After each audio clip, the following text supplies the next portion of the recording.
Gaëlle Freitas-Terzi. Est-ce que tu peux te présenter? Oui, bonjour Camille. Oui, donc je m'appelle Gaëlle, je suis aide-soignante en service de réanimation au centre hospitalier de Arras. Ça fait 11 ans que je suis dans ce service.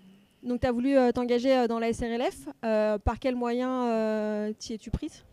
La SRLF, elle est assez connue auprès des réanimations et j'étais au courant de plusieurs groupes de travail et j'ai voulu m'y investir afin de pouvoir apporter un petit peu peut-être mon regard d'aide-soignant.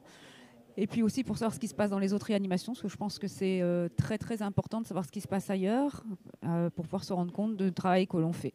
Et donc tu as intégré 2 groupes de travail. Est-ce que tu peux nous en dire plus sur quels sont ces groupes et qu'est-ce qui t'a motivé? Alors oui, j'ai intégré 2 groupes de travail. Le premier, c'est patients proches. Ce qui m'a motivée, c'est de savoir un petit peu comment je pouvais améliorer les choses de mon point de vue au niveau des proches et voir ce qui est possible de faire au niveau de mon service. Et peut-être aussi apporter des idées de pratiques qui sont faites dans mon service à Arras. Et le second, c'est le groupe Réagir, parce que la décarbonation, la cause écologique me tient à cœur. Et je voulais savoir ce qui était possible de faire au sein des réanimations. Qu'est-ce que ça t'a apporté au sein de ton service? Pouvoir mettre en pratique ce que j'ai appris et puis pouvoir aussi diffuser les informations que j'ai apprises. Par exemple, vis-à-vis du groupe Patients et Proches, est-ce que tu as des exemples à nous raconter de choses que tu as pu mettre en place dans ton service grâce à ce groupe de travail? Sensibiliser plus l'équipe à l'accueil des enfants, par exemple, parce que j'y ai beaucoup travaillé. Il existait déjà des protocoles dans le service, mais grâce au groupe Patients Proches, j'ai pu continuer à amorcer cet élan pour qu'on puisse accueillir au mieux les enfants. Et concernant le groupe Réagir, est-ce que tu as mis en place une Green Team dans ton hôpital?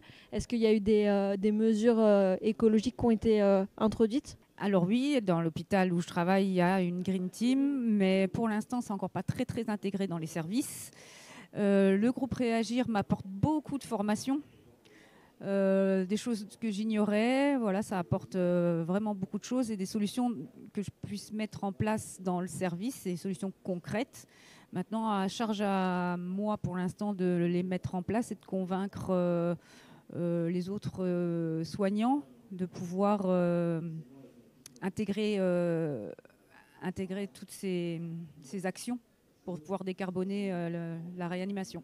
Et intégrer ces groupes de travail, qu'est-ce que ça t'a apporté personnellement? Alors ça m'a énormément enrichi intellectuellement, ça m'a donné confiance en moi, ça m'a apporté un regard différent sur mon métier d'aide-soignante. Et j'ai à cœur maintenant de convaincre toutes les autres aides-soignantes que notre travail il est bien au-delà de tout ce qu'on fait tous les jours auprès de nos patients. Il y a encore plein d'autres choses à faire. Et si tu avais quelques mots pour motiver tes collègues aides-soignants à intégrer des groupes de travail ou des commissions de la SRLF, quels seraient ces mots?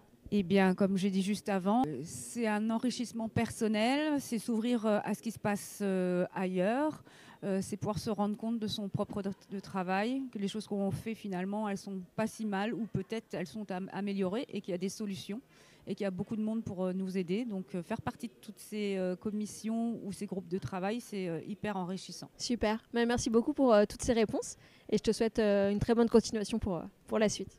Merci à toi.